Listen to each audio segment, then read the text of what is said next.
Great. Thanks for coming to today's lunchtime seminar. We have Kiel Brennan-Marquez speaking to us today.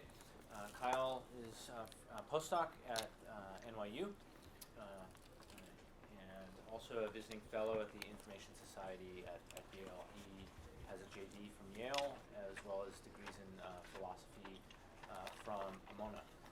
His work is looking at some really interesting topics, particularly the intersection of big data and the judicial process. And he's going to be talking to us about probable cause, plausible cause, and how these two things relate. And it should be a very interesting discussion. So thanks for coming. Great. Yeah. Thanks for having me. I'm really excited about this.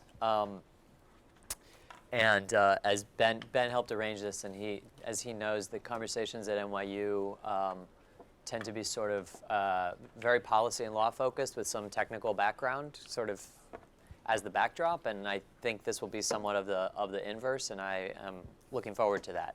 And this is the first time that I've actually given this talk in that kind of room. So one thing I'll just say at the outset is, like, feel free, obviously cordiality is appreciated, but feel free to tell me that I'm like completely wrong on technical issues, or that some of my, I'm not going to try to address technical issues per se, but that some of my policy or normative arguments sort of run into difficulties on the technical side. That's super valuable information or kind of feedback to get. So I'm going to be talking today about kind of generally, I'm going to use the Fourth Amendment's probable cause requirement as a case study, but the sort of general problem I'm going to be trying to grapple with is the automation of governance functions. And I'm especially interested in areas of law and policy where two conditions obtain. The first condition is that we've traditionally required powerful actors to articulate the basis of their decision making. So in other words, the way that we've constrained the exercise of power in this realm is using some kind of explanatory standard that requires the actor exercising the power to explain what's going on, to explain why they're exercising the power as they are. So that's condition one. The second condition is that the nature of the decisional task is such that the success or failure of a particular decision is reducible to discrete criteria. Or in other words, that the decisional task is capable in principle of being formalized. And the reason why these two conditions or their kind of coalescence is what interests me, is that formalizable decisions are susceptible, in principle and increasingly now in practice and going forward in many other domains in practice, to automation. And again, this is where I mean, like, push back with me on what we mean by automation in the technical side, but I'm sort of talking in broad strokes. And automation or automated decisions have the capacity to be more precise than decisions by humans that are backed up by explanations. So so there are many realms in which automated decision making that either is not or in some ways cannot be explained will be more precise in the statistical sense of minimizing false positives or maximizing the ratio of true positives to false positives than human decision making that will be supported by explanations. So this raises a very important question, which I think actually historically we've really rarely had to confront squarely, or in some sense we haven't ever really confronted squarely, which is, what are the values apart from statistical precision, apart from reducing error, again in the specific sense of minimizing false positives or maximizing the true positive false positive ratio, that explanatory requirements serve? So, it's not a new idea to say, as I'm going to argue in the Fourth Amendment setting and more broadly, that we should insist that powerful actors explain what they're doing, that there's important values that are advanced by that. That's not new at all. That's central, I think, to the sort of liberal democratic tradition and certainly to a lot of 20th century social theory, and maybe in some ways much more broadly than that. But historically, we've been able to rely in terms of finding a normative anchor for that proposition or for that kind of commitment to explanation giving or the insistence that powerful actors explain themselves, we've been able to rely on the way in which explanations in a kind of pre-automation age actually facilitated statistical precision. So historically, we've thought, and this is a kind of common theme again through a lot of liberal democratic theory, that unexplained decisions, when we allow actors to make decisions and not give accounts of what they're doing, tend on the margins, at least, to be erroneous. So when an actor doesn't have to explain what happened, the welfare adjudicator doesn't have to say why they're denying welfare benefits, the judge doesn't have to give an explanation for his or her opinion, police officer doesn't have to explain why they want to go into the home. We think, well, if you don't have to explain what you're doing, then the kind of prophylactic against error that comes with explanations won't be there, and there tend to be errors, or the kind of institutions of power will tend to become abusive. But going forward, that set of rationales, just as a category, I don't think is really going to work as a normative anchor for explanatory standards. And in fact, if we were to focus at a normative level on statistical precision, on the minimization of error, we might actually end up wanting, on normative grounds, to reject explanatory standards in a lot of settings, precisely because automated decision making is not, that either doesn't offer an explanation or is insusceptible, even in principle, to an explanation, will be more precise in some realms than human decision making. So we have to kind of then ask ourselves, in domains that have this character, and we can talk about which domains these really are, and how wide or kind of how broad the scope of my claim here is, or the kind of practical upshot is. In domains that have this character, do we want to continue to insist on explanatory standards, on explanation-giving practices, even in an age of automation where, again, the automated version that's unexplainable or unexplained in practice could yield greater precision? And I think this is really important against the backdrop of the kind of burgeoning conversation about algorithmic governance that's blossomed in the last decade, and especially the last 5 years. So I'm sure many of you are familiar with books like The Black Box Society by Frank Pasquale, and that's just sort of, I'm going to use that as the example that stands in for a whole kind of emerging genre. And one of the things that defines this genre is that the proponents of greater oversight for algorithms, or for algorithmic kind of transparency and governance, whom I agree with in terms of the spirit of what they're doing, they actually focus on algorithmic inaccuracy or algorithmic imprecision as the main source of the problem, or the main reason why we would want there to be greater transparency. So Frank and others will point to examples of when algorithms make mistakes, often mistakes that would have been kind of obvious to a human, right, which seems in some intuitive way to inflame the error. But the problem with focusing, again, on algorithmic inaccuracy is that if accuracy is really the fulcrum here, then the claim becomes an empirical one based on present technology, and pretty soon, if accuracy is the fulcrum, we're actually going to want to favor the machine-based solutions, not the human solutions.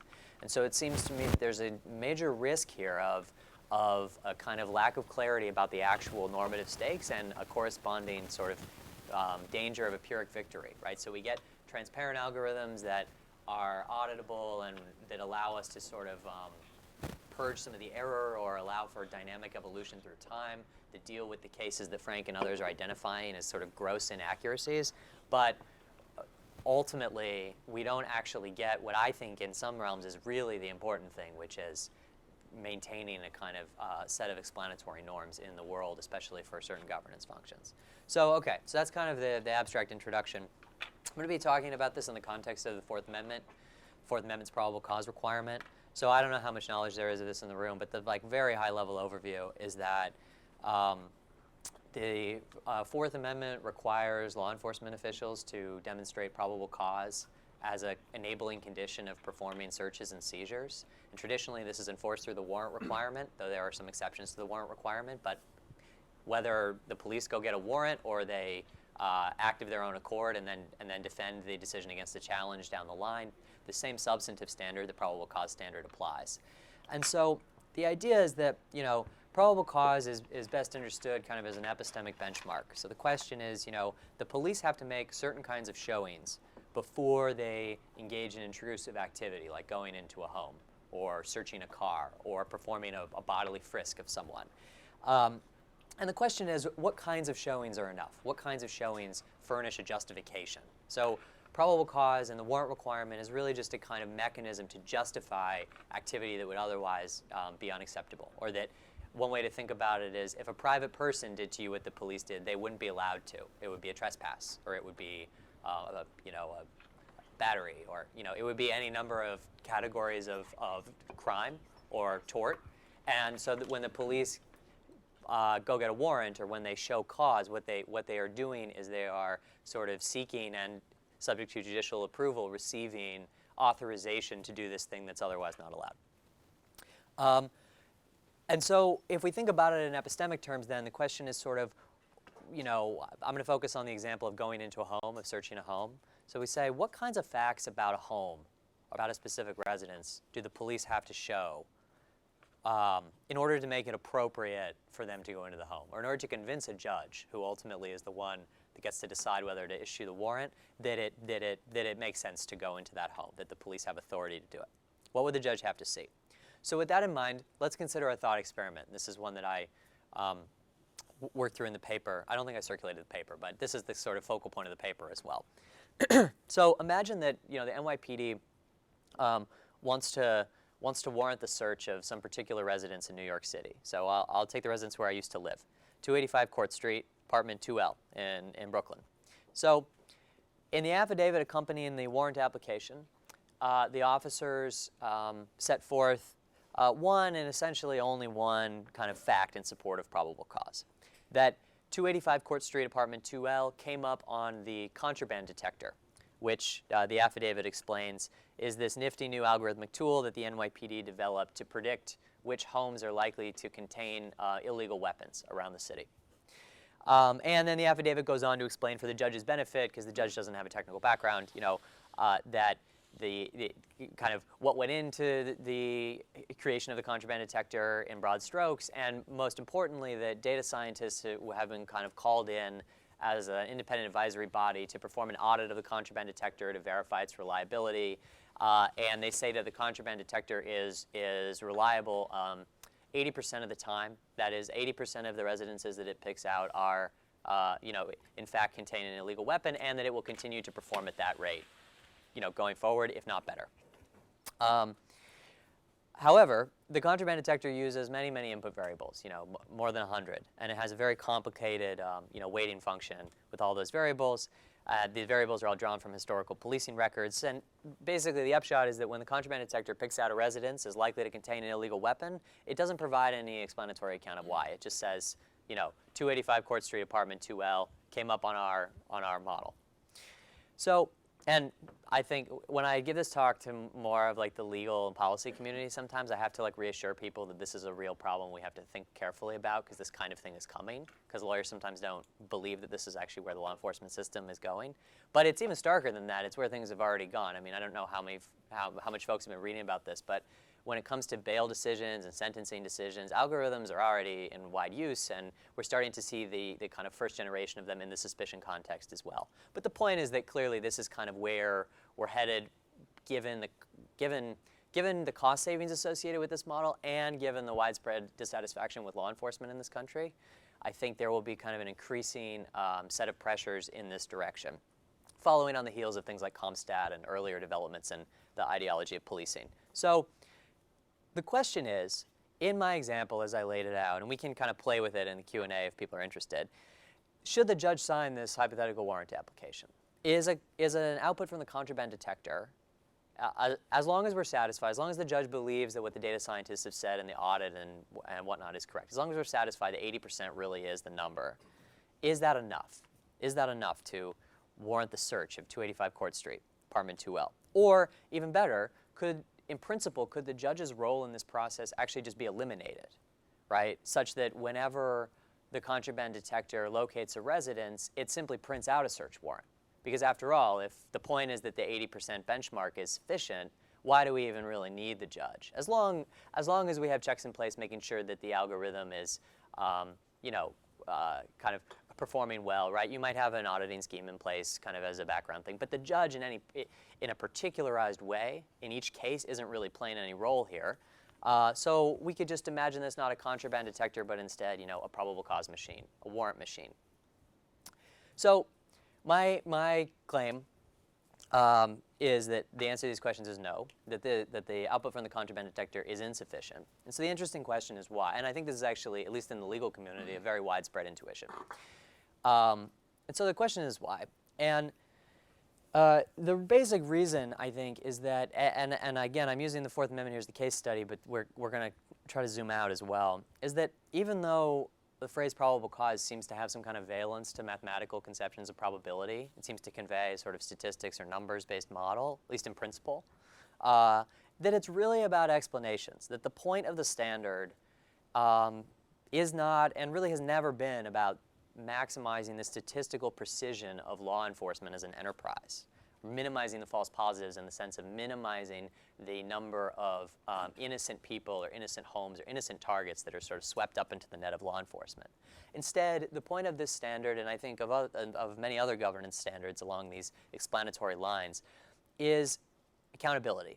It's about requiring the police to articulate their reasoning in specific cases. And as a consequence, probable cause, or plausible cause, as I call it in the paper, determinations can never be fully automated. Even if automation were to promise a major reduction in false positives, or even if it would reduce the number, again, of innocent people or targets subject to intrusion, it would subvert the Fourth Amendment's broader governance goals. So I'm happy, and in fact, I'd be very interested to talk during the Q&A about what I mean exactly when I say that probable cause determinations can't be automated, or what automation involves. Yeah. Couldn't we have the computer come up also with an explanation? Yeah. So let's table that and talk about that, because I'm definitely not trying to argue in this piece or more generally that we need to banish these tools, or even try to argue that the tools themselves couldn't substitute fully for certain aspects of the process.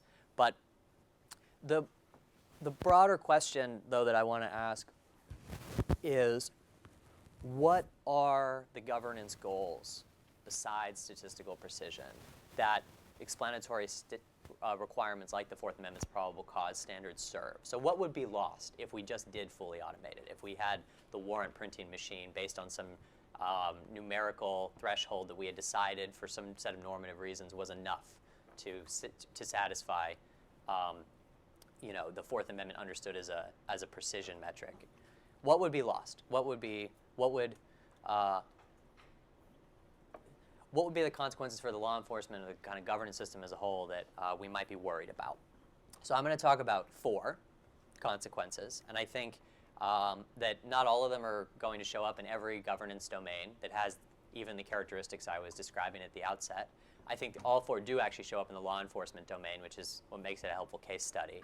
But the point is not that all 4, that it's a combination of the 4 that should make us worried. It's that I'm trying to catalog what the governance goals of explanation giving are, again, apart from statistical precision, because I think that will provide a set of metrics for having a more coherent and kind of holistic normative discussion about when algorithms can substitute for human decision making and when they cannot. So the first governance goal is a very, I think, familiar one now, which is just the regulation of input variables.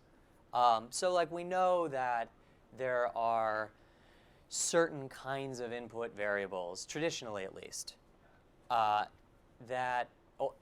likewise certain forms of reasoning, we might say, that are worthy of scrutiny, regulation, and perhaps ought to be forbidden, totally independent of their probative value or of their predictive power, their relationship to the metric I've been describing thus far of statistical precision.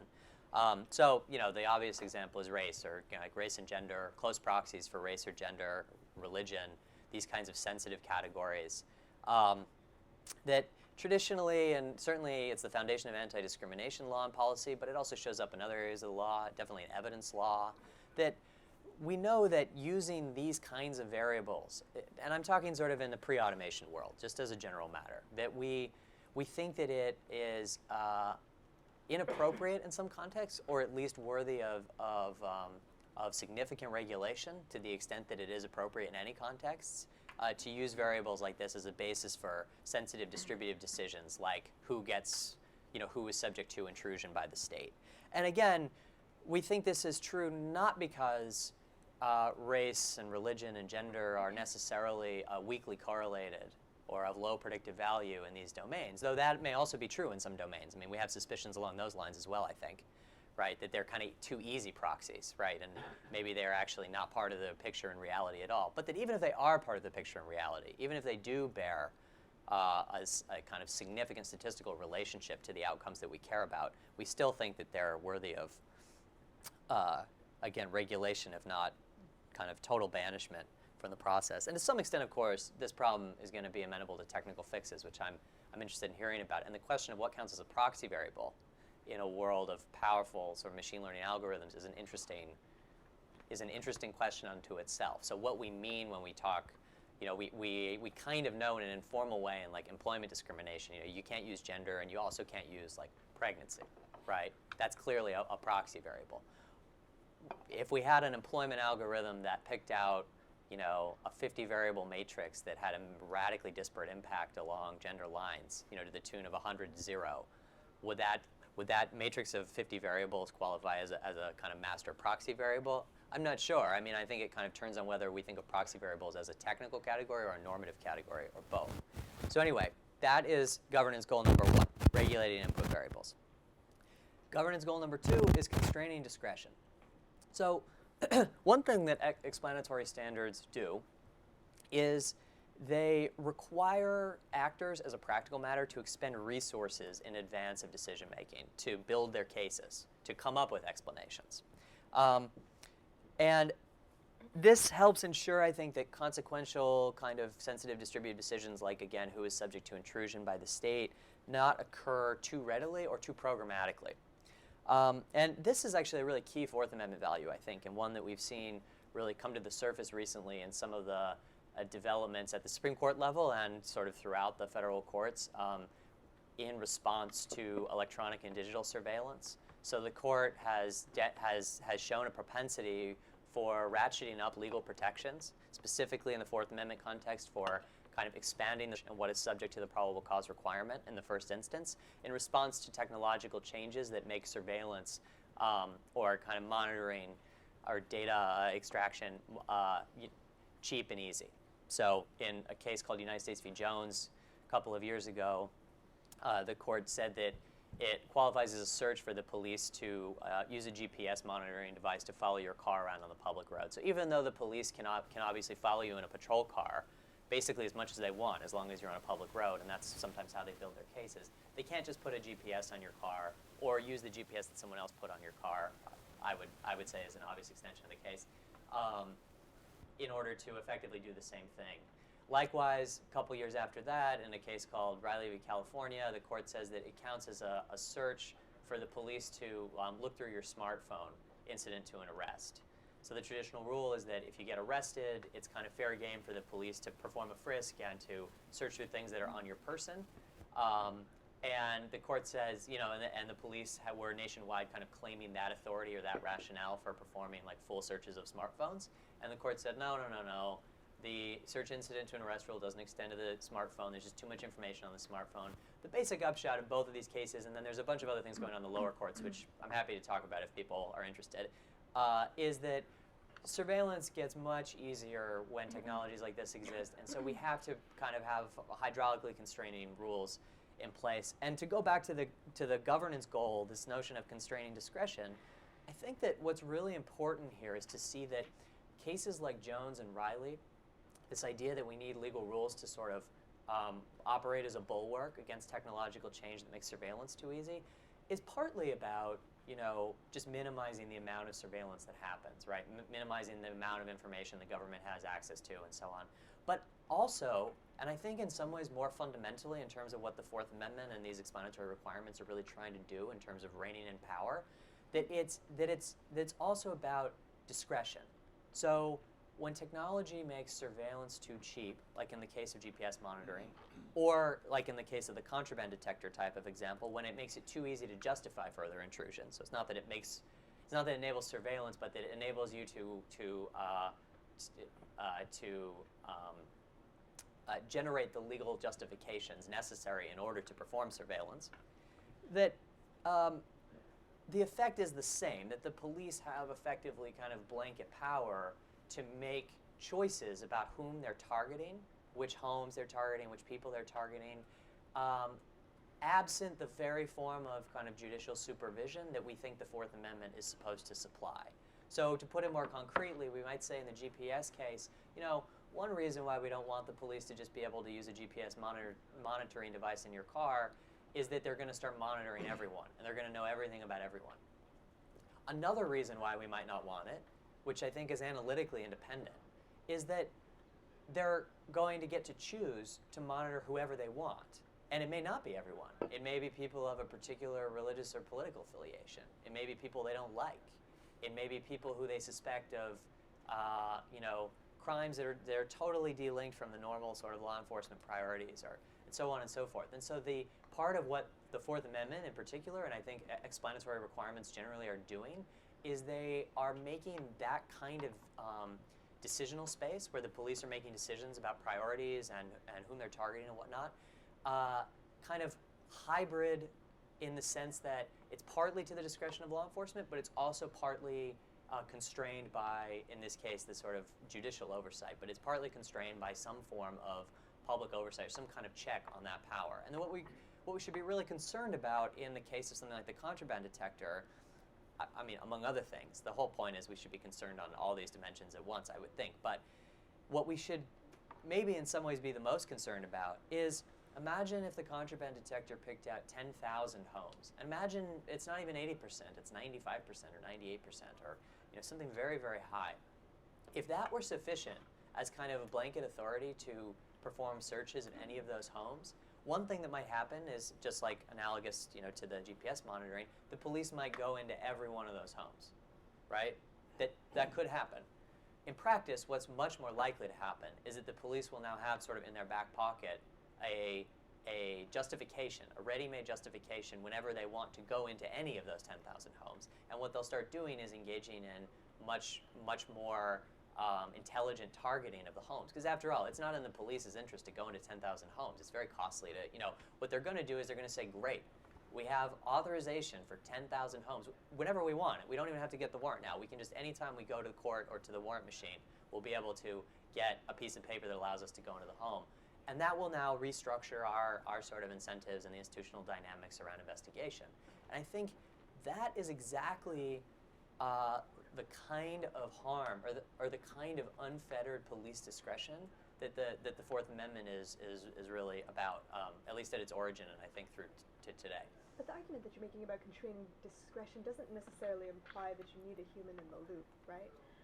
So you could require the algorithm to be boosted up to a level such that you have a number of homes that is reasonable for the police to search, or you could constrain the discretion through a statute that says that you have to randomly select among these homes that are spat out by this algorithm. And the algorithm itself is constraining police discretion because, presumably it's not going to allow warrants for all homes. Absolutely. There's a lot of ways. Yeah, there's a lot of ways that we and one thing I want to say about all these governance goals that I'm identifying is that I'm not saying that by identifying them as normative rationales that I think have kind of supported explanatory standards in the past, I'm not saying that explanatory standards are necessary to vindicate these goals, right? We could imagine vindicating them in other ways, but what's concerning about losing the explanatory standard is that we then, or moving from a world with an explanatory standard to one of kind of full automation without any of the same kind of backstops in place, is that we lose sight of these goals, and that then we have to have a conversation about how to keep them in. And one way to keep them in is to have explanatory standards kind of preserved, even in the age of automation. But that might not be the most efficient way or the most sensible way in some realms, right? I mean, in some ways, the warrant requirement, I mean, I'm kind of giving a laudatory. I'm trying to sort of save the Fourth Amendment jurisprudence from itself in the sense that if like I could have a co-panelist here who works on these same issues, and they would say, Fourth Amendment, reigning in discretion, like give me a break. The Fourth Amendment has been used as an instrument of power that's essentially a rubber stamp for police. I think a lot of people would say that algorithms could constrain discretion more than the right, exactly. So I think that it's not so much that I'm saying explanatory standards are the only way to do this. It's that they help us see what's been going on behind the scenes besides just statistical precision or like the minimization of error as a governance goal. And then they kind of force the question of, in a world where we have these automated decision-making systems that are very good on the precision dimension, what else do they need to involve whether it's a human in the loop or it's constraints on the decision-making system itself that are designed along the lines of these goals to secure the goals in the way that the explanatory standard, used to, albeit imperfectly. So, Sorry, I don't mean to that's okay. stall you for too long. But I guess, could you explain a little bit more what the end goal is constraint of discretion an end goal in itself? Or because you could also argue, right, that you want to have discretion be limited so that you can have improved accuracy. So if police are targeting people unfairly, this is probably also less accurate over the population as a whole. So I would argue, and this is actually a new paper that I'm working on, that constrained discretion is an end unto itself, in the sense that it's like central to liberal democratic norms, to the notion of a liberal democratic society, to have constraints in power as such. That it's not it may also be an instrumental value. In fact, it surely is in some ways, and historically one of the ways in which it's been an instrumental value, I think, is exactly along these precision lines, right? But I actually think that it has some intrinsic function. So governance goal 1, regulating input variables. Governance goal 2, constrained discretion. The third governance goal is thinking about measures of performance. So in some ways, unpacking what we mean by things like accuracy, when we talk about algorithms as being more accurate. So I've been using the language of precision on purpose because precision statistically is only one way of talking about performance or talking about accuracy.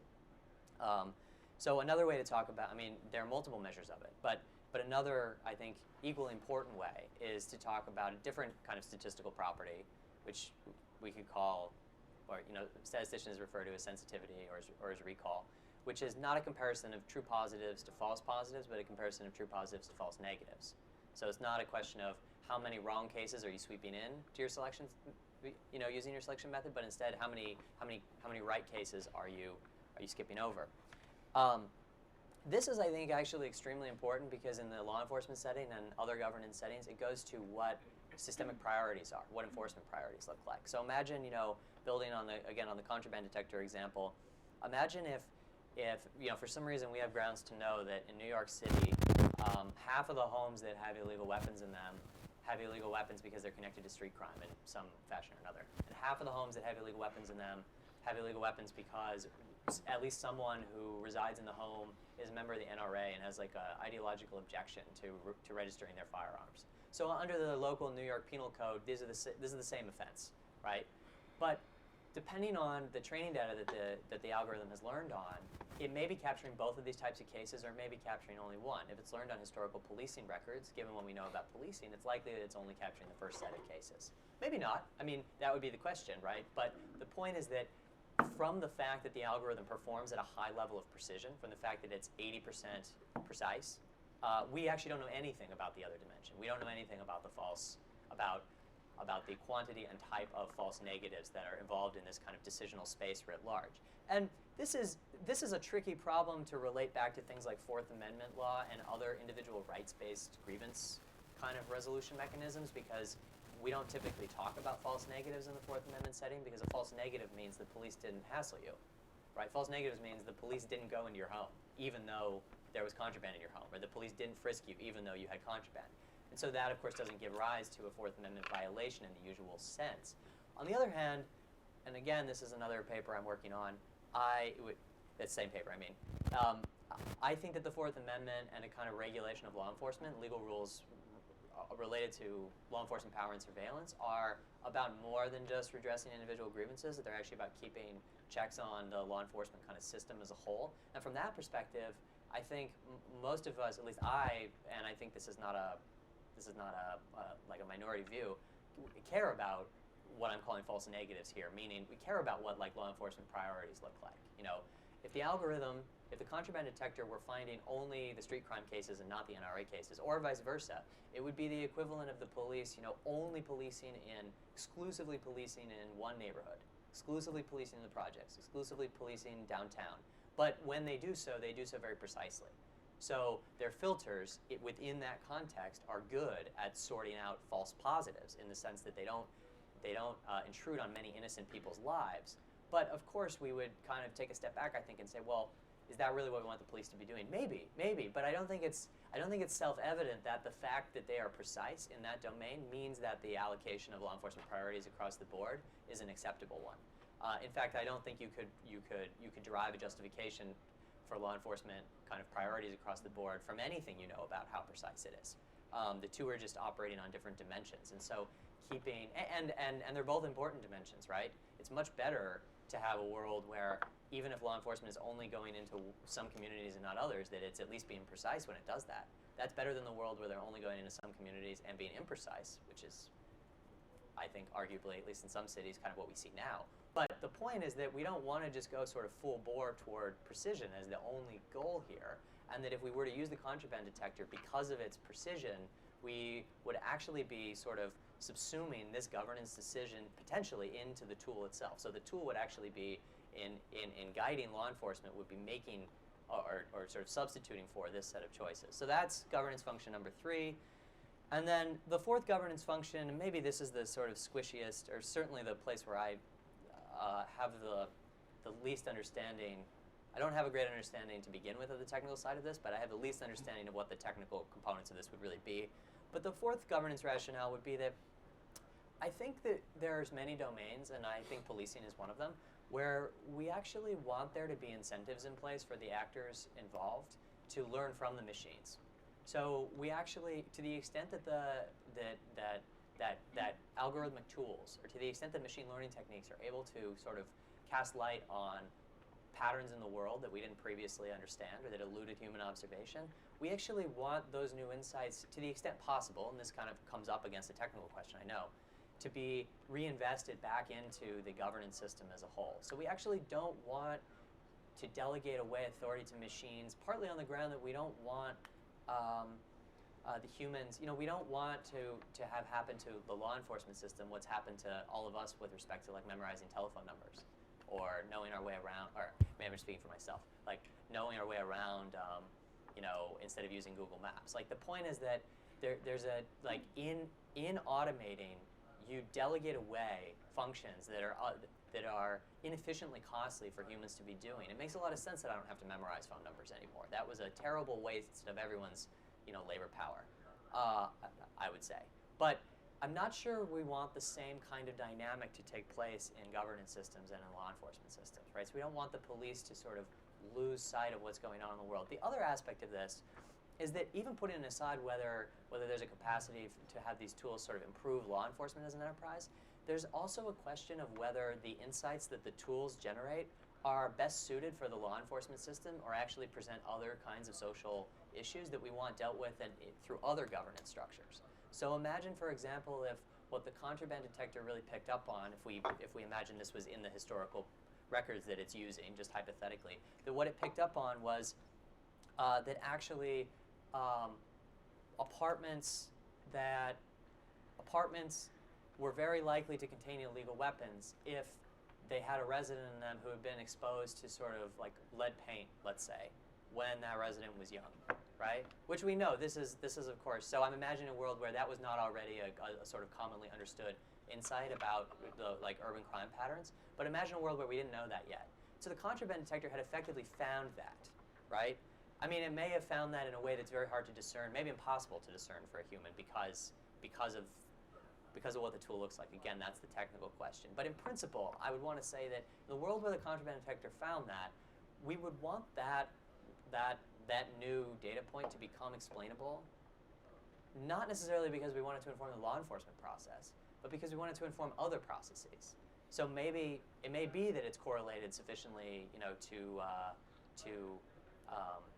contraband or illegal weapons or whatever the specific crime is, that we want that to be involved in the policing process. But it may just be that we actually don't think the police are the best suited to deal with this, and maybe actually that we think the police would be counterproductive. But the point is that we actually want we have to be able to understand what the basis of the insight is that the algorithm is working with in order to make that kind of allocative decision between governance structures. So, as I said, I'm not trying to say that all of these governance goals are present in all domains, or that explanatory standards have been trying to do all of this work historically. The point is, again, just to sort of catalog what it is we care about besides minimizing false positives, which I think has been, for a variety of reasons, largely the focus of the discussion. Because on the one hand, the for-profit entities often that are developing these tools have an interest often in seeing the upside, the financial and other upsides of the gains in precision. And on the other hand, because that's the form that a lot of these tools are taking, that's where the governance discussion has gone, and which I think has kind of led to the problem that I opened with in terms of thinking about this in relation to the other literature, namely that folks like Frank Pasquale and others are sort of focused on, are trying to stem the tide, I think, of what they see as kind of techno-utopian algorithm enthusiasm, right? And say, look, these things make mistakes, these things can't be trusted, we need to impose transparency requirements, we need to have all the usual kinds of due process stuff in place. And again, I don't disagree with the spirit of that, it's just that the reason why we need that can't really be, in the long term, at least in many domains, that the things make mistakes, or that they can't be trusted. Because the humans make mistakes, and the humans can't be trusted, and we know that. And that's actually central to many of our theories of sort of liberal democratic society and the way that we allocate power. And so then the question is, what else is going on here? So that's what I'm trying to canvas. So one way to think about it kind of at a high level of abstraction, and then we can move to Q&A, is that I said at the beginning that, I'm interested in domains where there's a trade-off between kind of performance and explainability. And I think in some ways what this is about is that there can be a tension between the success or failure of particular decisions being reducible to discrete criteria and formalizable. There are some domains in which that condition holds, and yet the maximization of success as to particular decisions will actually end up subverting some of the broader goals of the decision-making system as a whole. And I think there's an interesting open question as to whether that really just means that success and failure of individual decisions can't be reduced to these discrete criteria, or reduced to discrete criteria that are not just themselves reducible to precision, but instead we would have to have criteria, we'd have to have kind of formalized criteria that actually pick up on these various dimensions in one way or another. But my sense, and this is the most speculative part here that I'm working with, is that there are times, what makes this such a vexing and interesting set of problems is that there are times when success and failure of particular decisions really can be reduced to discrete criteria. We can say, for example, in the Fourth Amendment setting, I think it's, again, a good illustration of this. We know what makes for a success, what sort of makes for a successful search or seizure. It's a search or seizure that actually finds contraband, that actually finds evidence of a crime. That is what the police are trying to do. And yet, maximizing along that success-failure kind of metric will perhaps lose sight of these broader governance goals that the traditional approach to the success-failure sort of maximization has also been serving, and that we actually care a great deal about. So, with that, I'll close, and I'm looking forward to hearing what everyone has to say. Thanks.